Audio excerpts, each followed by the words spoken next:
(2025년 10월 13일) 월요일, 오늘 존 스토트 목사님의 나의 사랑하는 책 묵상 본문은 출애굽기 3장 1절에서 11절 말씀입니다. 한번 읽어보시고 또 우리가 함께 이 묵상을 이렇게 나누면서 살아가면 좋겠습니다. 오늘 이 본문을 보게 되면 히브리인들의 신음소리, 이스라엘 백성들의 신음소리를 들으시고 보시고 고통하시는 하나님을 우리는 보게 됩니다.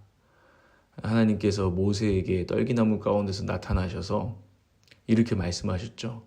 나는 애굽에 있는, 이집트에 있는 나의 백성이 고통받는 것을 똑똑히 보았고 또 억압 때문에 괴로워서 부르짖는 소리를 들었다. 그러므로 나는 그들의 고난을 분명히 안다. 히브리인들이 이 애굽에서 바로 왕 파라오의 종이 되어서 무거운 벽돌을 지고 여러 가지 채찍질을 당하면서 신음소리를 내고 있었습니다. 그 고난, 고통을 하나님께서 모르지 않다라고 말씀하시는 것입니다. 누군가는 하나님은 마치 저기 멀리서 팔짱을 끼고 우리의 고통과는 정말 전혀 공감을 하실 수 없는 그런 하나님으로 믿기도 합니다. 그런데 성경에서 보여주는 우리가 오늘 이 아침에 만나는 하나님은 고통하는 자들 가운데 보시고 들으시고 함께 아파하시는 그 하나님임을 우리가 마주하게 됩니다.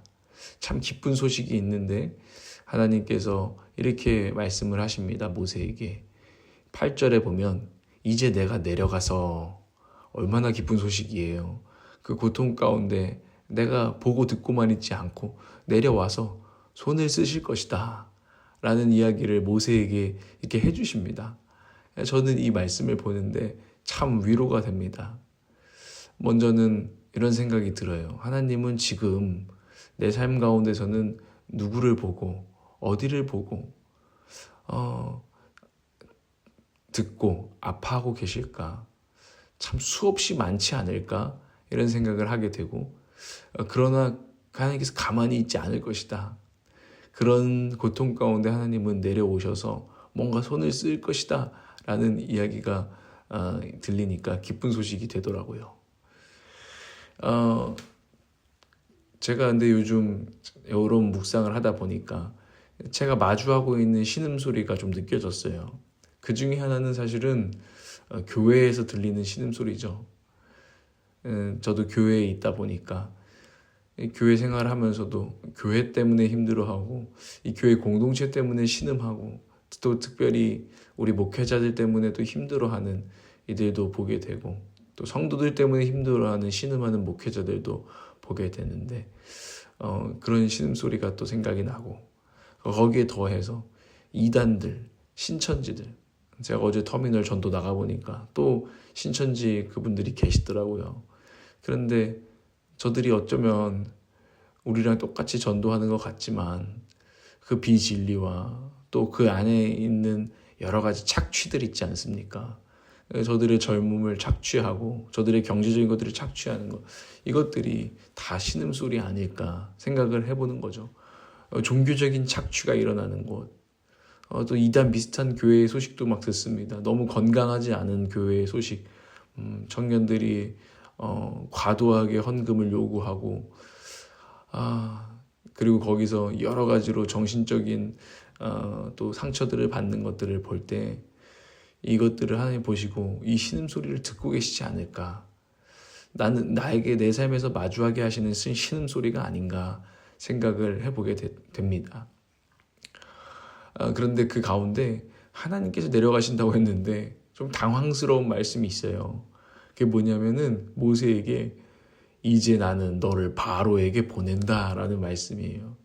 모세도 기뻤을 거예요. 왜냐면 모세도 이전에 그 애굽에서 동족 히브리인이 채찍질 당하는 걸 보고 너무 열이 받아가지고 정의감이 막 불타올라가지고 결국에는 그 애굽 관리를 때려 죽였잖아요. 그리고 도망쳐서 광야로 온 사람이 모세였잖아요. 그런데 안 그래도 하나님 저 공감해요. 저도 그때 너무 열받았어요. 어떻게 사람이 사람에게 그렇게 할 수 있는지 너무 화가 나요. 하나님 바로잡아 주신다니까 저도 기쁘네요.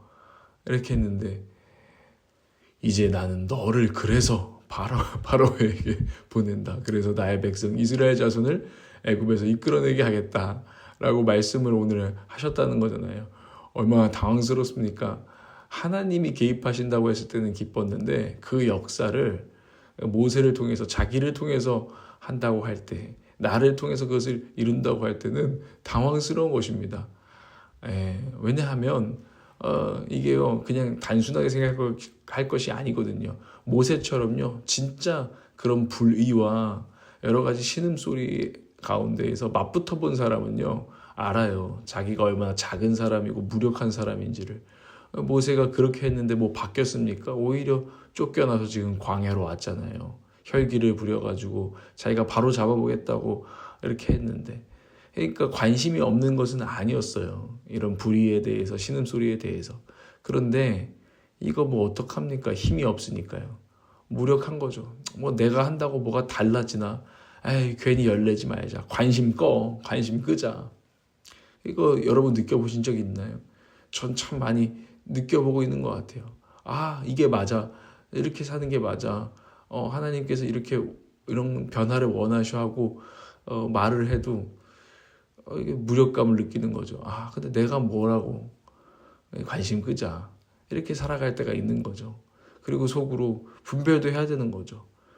제가 어떤 영웅이 되려고 지금 내가 일어나? 근데 영웅 심리에 지금 취해서 한낱 영웅 심리로 지금 어떤 그런 공명심을 지금 내세우고 있는 것은 아닌가? 에이, 관심 끄자. 모세의 상태가 사실 이랬던 거거든요. 근데 내가 너를 바로에게 보낼 거다. 이 이스라엘의 신음소리 가운데 구원을 이룰 건데 내가 너를 사용할 거다라고 했을 때 모세는 당황스럽고 그 부르심 가운데 곧바로 예, 제가 가겠습니다 라고 말할 수 없었던 거 너무 공감이 되는 지점입니다. 분명한 것은 그런데 하나님께서는 모세와 같이 사람을 준비시킨다는 것입니다. 그때 모세는 준비되지 않았지만 그 광야로 도망쳐서 지금 40년이 지난 동안 모세도 모르게 하나님은 모세를 광야의 지도자로 준비시켜 놓으신 것입니다. 구비시키시는 하나님을 우리는 오늘 보게 되는 거죠. 구비하다. 나는 사람을 구비하는 하나님이다. 그 사람을 여러 가지 세월의 풍파와 인생의 시련과 시험을 통해서 하나님의 일을 위하여, 역사를 위해서, 이 때를 위하여 준비시키는 하나님이다 라는 것을 오늘 우리는 보게 됩니다. 어쩌면 저와 여러분도 이 때로는 찌질해 보이고 스스로도 참 실망스러운 세월을 지나고 있을지도 모르겠지만 하나님은 어쩌면 우리는 우리 자신에게 실망스러운 모습을 보지만 준비해 나가고 계시는지도 모르겠습니다. 그런데 이 부르심에 대해서 모세는 5번이나 변명을 합니다. 주님, 보내실 만한 자를 보내십시오 라고 대답을 하죠. 제가요? 저도 그런 말 잘하거든요. 제가요? 모세도 5번이나 그러면서 제가 이래서 안 되고요, 저래서 안 되고요, 전 이래서 자신이 없고요, 저는 부족하고요, 이런 이야기를 하게 됩니다. 변명을 하게 됩니다. 그런데 아까도 우리가 보게 되는 것은 사람을 부르신 하나님께서는 그 사람을 구비시켜 놓으시고 구비시켜 나가십니다. 또 우리가 부족할 때마다 AS도 하시는 게, AS를 철저히 하시는 게 하나님이시죠. 그걸 믿고 우리가 그 부르심에 응답해야 된다는 것을 성경은 가르쳐 줍니다. 네가 못하면은 도와줄 사람 아론, 네 형 아론 있지 않니 모세야? 네 말 잘 못한다고? 그럼 내가 그 아론도 붙여줄게 하면서 함께 부족함을 채울 자들도 구비시켜 주십니다. 그러니까 하나님을 우리가 신뢰하라고 우리를 초청하시는 거죠. 그리고 그 신음소리, 그 하나님의 역사가 일어날 현장으로 내가 너를 보낼 때 너는 부족하더라도 들어가라 라고 말씀을 하시고 있는 것입니다. 진짜 저도요, 날이 갈수록요, 제가 전 목회자니까 목회자로서 참 부족하다는 걸 많이 사실 느껴요. 제 설교, 제가 사람을 대하는 거, 지혜, 감정 컨트롤, 모든 게 하나님 앞에서나 성도들 앞에서 참 부족하구나라는 거를 더 많이 지나갈수록 느낍니다. 그러면서 조금씩 그런 마음이 들어요.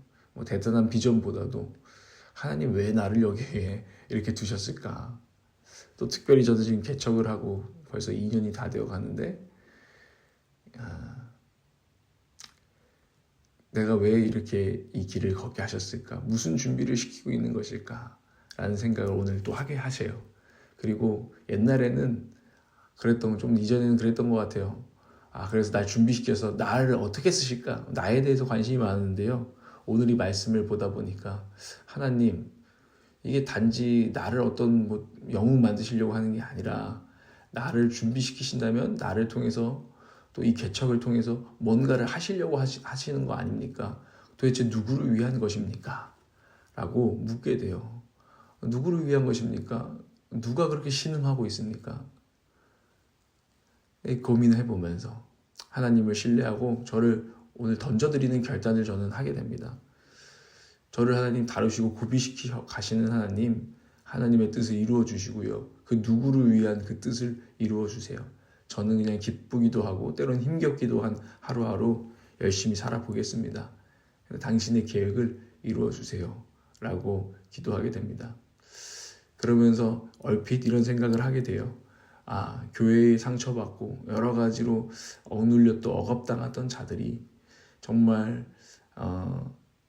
예배할 수 있는, 쉴 수 있는, 다시 일어날 수 있는 그런 교회를 위하셔서 하나님께서 나에게 지금 개척을 하게 하신 게 아닌가. 저는 조용히 소원해 봅니다. 이게 제 묵상이었고요. 오늘 주님의 사람들, 또 우리 올락처치 식구들에게도 메시지를 전합니다. 하나님께서는 당신의 고통을 보고 듣고 계십니다. 그분은 내려오실 것이고 위에만 머물러 계시지 않으실 것입니다. 하나님 아버지께서는 우리의 삶 가운데, 우리의 신음 가운데 일하고 계시고요. 이미 사람을 준비시켜 또 보내셨을 것입니다. 여러분의 삶 가운데 하나님은 사람을 통해서 일하실 것입니다. 하나님의 사람들을 통해서 또 당신을, 또 여러분을, 나의 형제 자매들을 구비시키셔서 고통 가운데 있는 그 누군가의 위로가 되게 하실 분이 하나님이십니다. 그분의 그 부르심에 응답하는 저와 여러분 되기를 원합니다. 여러분의 기쁜 날도 힘겨운 날도 모두 정말 이해가 안 되지만 그분의 손 안에서는 구원을 이루는 재료가 될 것입니다.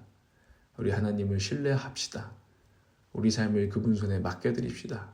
그리고 이렇게 고백하십시다. 주님, 제가 여기 있사오니 나를 준비시키시옵소서. 그리고 나를 보내시옵소서. 쓸만한지 쓸만해졌는지 주님만 아십니다.